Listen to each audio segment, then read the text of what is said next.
प्रधानमंत्री नरेंद्र मोदी ने मन की बात कार्यक्रम के जरिए देशवासियों से विचार किए साझा। स्वतंत्रता दिवस पर हर घर तिरंगा.com पर सेल्फी अपलोड करने का आह्वान।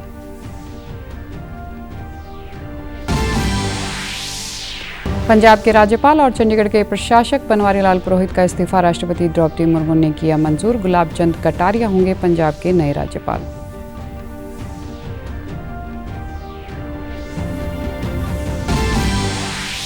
और पेरिस ओलंपिक में निशानेबाज Manu Bhaker 10 metre air pistol event के फाइनल में मुक्केबाज प्रीति पंवार ने जीत से की अपने अभियान की शुरुआत। हॉकी में भी जीता भारत।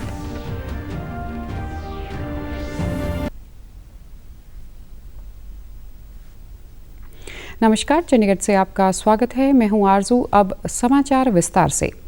प्रधानमंत्री नरेंद्र मोदी ने आज अपनी मासिक रेडियो कार्यक्रम मन की बात की 112वीं कड़ी में देशवासियों को संबोधित किया। केंद्र में सरकार बनने के बाद यह दूसरा मौका है जब पीएम ने मन की बात को संबोधित किया। पीएम ने अपने संबोधन की शुरुआत पेरिस ओलंपिक से की। उन्होंने कहा कि इस समय पूरी दुनिया में पेरिस ओलंपिक छाया हुआ है। ओलंपिक हमारे खिलाड़ियों को विश्व पटल पर तिरंगा लहराने का मौका देता है। आप भी अपने खिलाड़ियों का उत्साह बढ़ाएं। Cheer for Bharat. प्रधानमंत्री ने कहा कि ओलंपिक की तरह ही मैथ की दुनिया में भी ओलंपिक हुआ। इंटरनेशनल मैथ ओलंपियाड में भारत के छात्रों ने शानदार प्रदर्शन किया। हमारी टीम टॉप 5 में आई। उन्होंने मैथ ओलंपियाड के विजेताओं से उनके अनुभव भी जाने। पीएम ने कहा कि पब्लिक आर्ट ऑफ इंडिया यानी प्रोजेक्ट परी उभरते कलाकारों को एक मंच पर लाने का माध्यम बन रहा है। इस समय पूरी दुनिया में पेरिस ओलंपिक्स छाया हुआ है।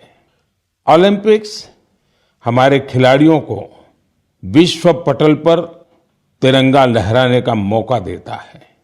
देश के लिए कुछ कर गुजरने का मौका देता है। आप भी अपने खिलाड़ियों का उत्साह बढ़ाइए। Cheer for Bharat. उन्होंने कहा कि रोहतक की महिलाओं ने कपड़ों पर कला के रंगों से समृद्धि के रंग भरे हैं। उन्नति सेल्फ हेल्प ग्रुप से जुड़कर वो प्रशिक्षण के बाद आज लाखों कमा रही हैं।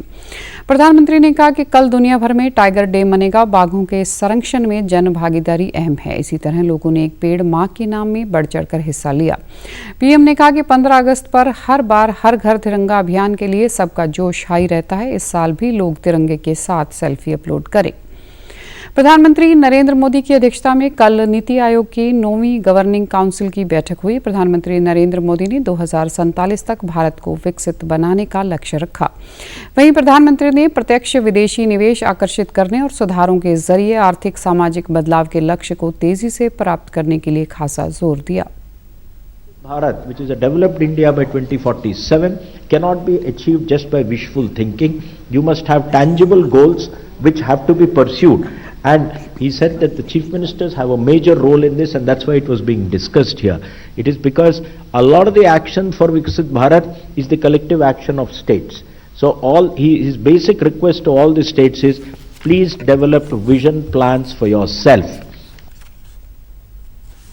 प्रधानमंत्री नरेंद्र मोदी ने नीति आयोग की 9वीं गवर्निंग काउंसिल की बैठक में हिस्सा लेने की जानकारी सोशल मीडिया प्लेटफॉर्म एक्स पर दी। इस पर लिखा, नीति आयोग की 9वीं गवर्निंग काउंसिल की बैठक में भाग लिया। मुख्यमंत्रियों के विचार सुने। पंजाब के राज्यपाल व चंडीगढ़ के प्रशासक बनवारी लाल पुरोहित का इस्तीफा राष्ट्रपति द्रौपदी मुर्मू ने स्वीकार कर लिया है। असम के राज्यपाल गुलाब चंद कटारिया को पंजाब का नया राज्यपाल नियुक्त किया गया है। राजस्थान निवासी भारतीय जनता पार्टी के वरिष्ठ नेता गुलाब चंद कटारिया को पार्टी ने 2023 में राज्यपाल की अहम भूमिका सौंपी थी। कटारिया इससे पहले राजस्थान में भाजपा प्रदेश अध्यक्ष, नेता प्रतिपक्ष, प्रदेश सरकार में गृह मंत्री, 1 बार सांसद और 8 बार विधायक रह चुके हैं। इसके अलावा तेलंगाना, राजस्थान, सिक्किम, झारखंड, छत्तीसगढ़, मेघालय और महाराष्ट्र के नए राज्यपालों की नियुक्ति पर भी मुहर लग गई है। राष्ट्रपति भवन से जारी एक प्रेस बयान में यह जानकारी दी गई है। आम आदमी पार्टी के संयोजक एवं दिल्ली के मुख्यमंत्री अरविंद केजरीवाल की पत्नी सुनीता केजरीवाल ने कल यमुनानगर के सढौरा में बदलाव जनसभा को संबोधित किया। इस मौके पर उन्होंने कहा कि अरविंद ने दिल्ली पंजाब को बदला है, अब हरियाणा को बदलने की बारी है। उन्होंने कहा कि अरविंद को फर्जी केस में जबरन जेल में डाला गया है। उन्होंने कहा कि वो कहते हैं कि अरविंद चोर है। मैं कहती हूं कि अगर केजरीवाल चोर है तो इस दुनिया में कोई भी ईमानदार नहीं है। उन्होंने विधानसभा चुनाव में पार्टी के लिए जन समर्थन मांगने के साथ ही आपकी दी 5 गारंटियों को हरियाणा में पूरा करने का भरोसा दिलाया। उन्होंने कहा कि आपकी सरकार बनने पर प्रदेश में 24 घंटे बिजली, अच्छी शिक्षा, अच्छी स्वास्थ्य सेवाएं मिलेंगी।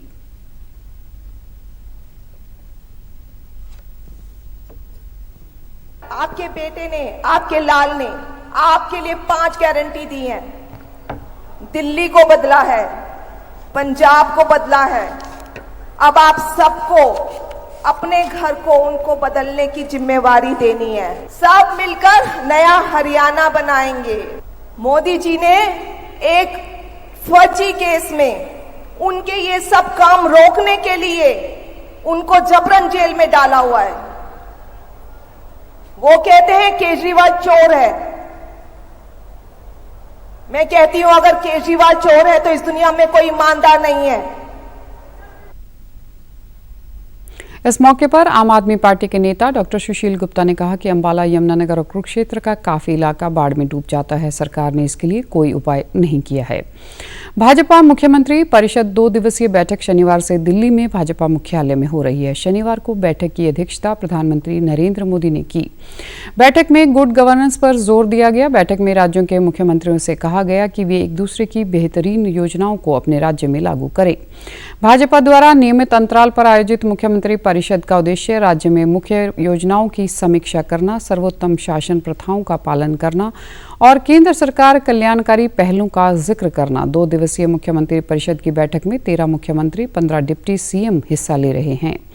बैठक में केंद्रीय गृह मंत्री अमित शाह और भाजपा अध्यक्ष जेपी नड्डा भी मौजूद रहे। भाजपा मुख्यमंत्री परिषद की बैठक को लेकर प्रधानमंत्री नरेंद्र मोदी ने अपने सोशल मीडिया प्लेटफॉर्म एक्स पर लिखा, भाजपा मुख्यमंत्रियों और उप मुख्यमंत्रियों से मुलाकात की। हमारे पार्टी सुशासन को आगे बढ़ाने और लोगों की आकांक्षाओं को पूरा करने के लिए अथक प्रयास कर रही है। हरियाणा सरकार ने कल तुरंत प्रभाव से 15 आईएएस और 2 एचसीएस अधिकारियों के स्थानांतरण एवं नियुक्ति आदेश जारी किए हैं। कई आईएएस अफसरों को अतिरिक्त कार्यभार भी सौंपा गया है। युवा सशक्तिकरण एवं उद्यमिता विभाग एसीएस विजेंद्र कुमार को मानव संसाधन विभाग के प्रधान सचिव का कार्यभार सौंपा गया है। वहीं शांतनु शर्मा को सिरसा, अभिषेक मीणा को रेवाड़ी, राहुल नरवाल को चरखी दादरी और डॉक्टर हरीश कुमार वशिष्ठ को पलवल का उपायुक्त लगाया गया है। वहीं नीरज को करनाल का जिला नगर आयुक्त और नगर निगम करनाल का आयुक्त लगाया गया है। पंचकुला के उपायुक्त यश गर्ग को हरियाणा राज्य औद्योगिक एवं अवसंरचना विकास नगर निगम लिमिटेड के प्रबंध निदेशक और हरियाणा वित्त निगम के प्रबंध निदेशक का कार्यभार सौंपा गया है। नेहा सिंह को हरियाणा शहरी विकास प्राधिकरण पंचकुला का प्रशासक और अतिरिक्त निदेशक शहरी संपदा पंचकुला लगाया गया है। मन्नत राणा को पंचकुला महानगर विकास प्राधिकरण पंचकुला का संयुक्त सीईओ लगाया गया है। श्री विश्वनाथ को पंचकुला का सिटी मजिस्ट्रेट लगाया गया है। हरियाणा महिला आयोग ने अनोखी पहल करते हुए कल फरीदाबाद के सूरजकुंड में ऊर्जा की उड़ान कार्यक्रम का आयोजन किया। महिला व बाल विकास मंत्री असीम गोयल ने इस कार्यक्रम का शुभारंभ किया। कार्यक्रम में दिव्यांग महिलाओं और युवतियों के साथ ही ट्रांसजेंडर ने भी रैंप पर अपनी प्रस्तुति दी। इसका मुख्य उद्देश्य इन प्रतिभागियों का मनोबल बढ़ाना था। इस मौके पर महिला व बाल विकास मंत्री कार्यक्रम की प्रशंसा की और प्रतिभागियों को सम्मानित किया। कार्यक्रम के बाद पत्रकारों से बातचीत में कैबिनेट मंत्री असीम गोयल ने कहा कि आज के कार्यक्रम में दिव्यांग महिलाओं द्वारा फैशन को लेकर रैंप पर परफॉर्म करना अद्भुत था। दिव्यांगों के अलावा ट्रांसजेंडर और वही महिलाएं भी इसमें शामिल रहीं जिन्होंने जीवन में बहुत दुख देखे हैं। हमारे पार्टिसिपेंट्स थे जिनको हम दिव्यांग कैटेगरी में कहते हैं, उन द्वारा जो है फैशन उसके ऊपर एक रैंप वॉक जो है किया गया और जिन्होंने उनको मेकअप आर्टिस्ट के नाते जो है तैयार किया ऐसे ट्रांसजेंडर हमारे साथी और जिन्होंने उनके लिए कपड़े सिले ऐसी वो अगर हम कहें अंडर प्रिविलेज जो हमारी महिलाएं जिनको घर के अंदर बड़ा संघर्ष करना पड़ा, जिनको डाइवोर्स हो गया या विडो हैं, जिनको आगे समाज ने उस तरीके से संभाला नहीं, ऐसी 3 कैटेगरीज के नाते आज एक जबरदस्त, मैं तो कहता हूँ कि इतना शानदार कार्यक्रम, ऊर्जा से भरपूर कार्यक्रम किया गया। कांग्रेस पर हमलावर होते हुए उन्होंने कहा कि 70+ का नारा देने वाली कांग्रेस पहले अपने नेताओं को एक साथ काफ़ी है। इनेलो बसपा के गठबंधन पर उन्होंने कहा कि यह सिर्फ एक फ्रेंडली मैच है, वहीं प्रदेश में आपका कोई जनाधार नहीं है। वहीं इस मौके पर कार्यक्रम के आयोजक महिला आयोग की चेयरपर्सन रेणु भाटिया ने कहा कि इस कार्यक्रम के माध्यम से हमने उन बेटियों को आगे लाने का प्रयास किया है जिन्हें समाज ने नकारा है। ऊर्जा भरने की और उनको एक नई उड़ान देने की जिनको लोगों ने नकारा था, लोगों ने पीछे छोड़ा था। और मेरा प्रयास रहा कि सब बेटियों को एक मंच पर एक साथ, एक तुल्य, एक बराबर, ट्रांसजेंडर को देवियों के बराबर, अपनी सिलाई वाली बेटियों को स्किल के बराबर और अपनी मेकअप वालों को खूबसूरती की देवी के बराबर एक मंच पर लाने का प्रयास किया। भारतीय हॉकी टीम ने कल न्यूजीलैंड को 3-2 से हराकर ओलंपिक में अपने अभियान की जीत से शुरुआत की है। ग्रुप बी में भारत ने अपने पहले मैच को हरमनप्रीत, मनदीप और विवेक के गोल की बदौलत जीत लिया। भारत का अगला मुकाबला कल अर्जेंटीना से होगा। वहीं भारत की स्टार निशानेबाज मनु भाकर महिलाओं के 10 मीटर एयर पिस्टल मुकाबले के फाइनल में पहुंच गई हैं। हरियाणा के झज्जर की मनु ने क्वालिफाइंग दौर में 600 में से 580 का स्कोर कर तीसरा स्थान हासिल किया और फाइनल में जगह बनाई। वहीं रमिता जिंदल 573 का स्कोर कर 15वें स्थान पर रही। फाइनल मुकाबला आज शाम को होगा। भारत को उम्मीद है कि मनु स्वर्ण पदक जीतकर भारत का खाता खोलेंगी। इसी तरह शनिवार आधी रात को हुए मुकाबले में हरियाणा के भिवानी जिले की मुक्केबाज प्रीति पंवार ने वियतनाम की वो थी किम अनह को 5-0 से हराकर महिलाओं के 54 किलो भार वर्ग जीत हासिल की है।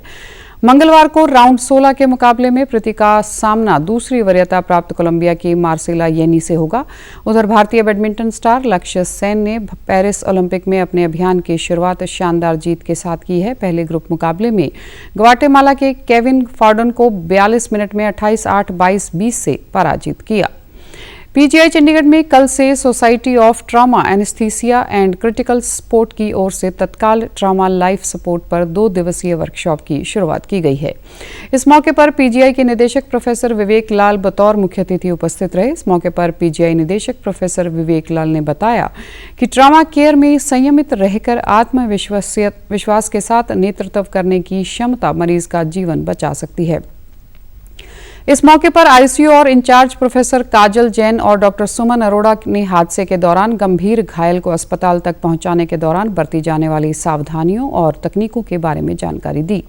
उन्होंने बताया कि यदि हादसे में घायल को सांस नहीं आ रही है तो उसे सीपीआर देनी चाहिए। खून ज्यादा बह रहा है तो बिना देरी के घायल को अस्पताल में पहुंचाया जाए। है तो हम उन सबके साथ सहमति में आना चाहते हैं कि उनको दिक्कतें क्या आती हैं। हम उनसे सीखना चाहते हैं कि उनको पेशेंट को लाने में पीजीआई तक क्या चैलेंजेस आते हैं, क्योंकि कई पेशेंट हमारे पास बहुत उस अवस्था में नहीं आते जिसमें हमें देखा कि बाहर की कंट्रीज़ में पेशेंट्स को लाया जाता है। तो हम समझना चाहते हैं कि ये कहाँ पे दिक्कत है और हम उनको बताना चाहते हैं कि मरीज़ को सेफली कैसे लेके आना है, खून बह रहा है तो कैसे रोकना है, गर्दन का ध्यान कैसे रखना है, सांस नहीं ले रहा तो उसकी सांस को ठीक करने में क्या क्या वो उस समय कर सकते हैं।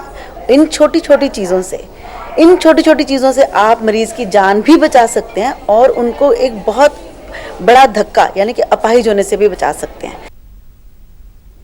डॉक्टर सुमन ने बताया कि 2018 से आयोजित की जा रही इन वर्कशॉप से ट्रॉमा केसों में काफ़ी लाभ मिल रहा है। पहले ट्रॉमा सेंटर से आने वाले हादसों के केसों में 45 से 50% नुकसान पहुंचता था, जो अब घटकर 30 से 40% पर आ गया है। कार्यशाला में चंडीगढ़, पंजाब और हरियाणा के पुलिसकर्मियों के साथ ही नर्सिंग अफसरों ने भी भाग लिया। उन्होंने कहा कि इस प्रशिक्षण कार्यक्रम से उन्हें काफ़ी अहम जानकारियाँ मिली हैं, जो हादसों के पीड़ितों की जान बचाने में अहम होगी। सबसे पहले तो मैं पीजीआई को थैंक्स कहना चाहूँगी, जिन्होंने हमारे डिपार्टमेंट के थ्रू हमें यहाँ बुलाया और हमें एक ऐसी शिक्षा दी जिससे कि हम किसी एक्सीडेंट स्पॉट पर ऐसा इंजर्ड व्यक्ति जो कि हिलजुल नहीं सकता या फिर सांस भी नहीं ले सकता, उसको कैसे प्रोटेक्ट करना है और उसको केयरफुली कैसे हैंडल करके एम्बुलेंस तक पहुंचाकर हॉस्पिटलाइज कराना है, जो कि इन्होंने बहुत अच्छे से सिखाया। हरियाणा कर्मचारी चयन आयोग ने कल ट्रेंड ग्रेजुएट टीचर अभ्यर्थियों का परिणाम जारी किया है। अभ्यर्थी आयोग की वेबसाइट पर जाकर अपना परिणाम देख सकते हैं। परिणाम जारी होने के बाद हरियाणा के मुख्यमंत्री नायब सिंह सैनी ने सोशल मीडिया एक्स पर लिखा, भर्ती रोको गैंग द्वारा खड़ी की गई अनगिनत बाधाओं के बावजूद HSSC ने TGT पदों के लिए 7,471 युवाओं को पक्की नौकरी दी है। 7,471 TGT शिक्षकों की नौकरी प्राप्त करने वाले युवाओं को हार्दिक बधाई और हरियाणा स्टाफ सिलेक्शन कमीशन को भी बधाई, जिन्होंने योग्यता के आधार पर पारदर्शी तरीके से युवाओं के सपनों को सच कर दिखाया। और आप हमारे समाचार YouTube channel DD news Chandigarh, Facebook DD news Chandigarh और social media X DD news CHD पर भी देख सकते हैं। इसी के साथ चंडीगढ़ से समाचारों का सिलसिला समाप्त होता है। नमस्कार।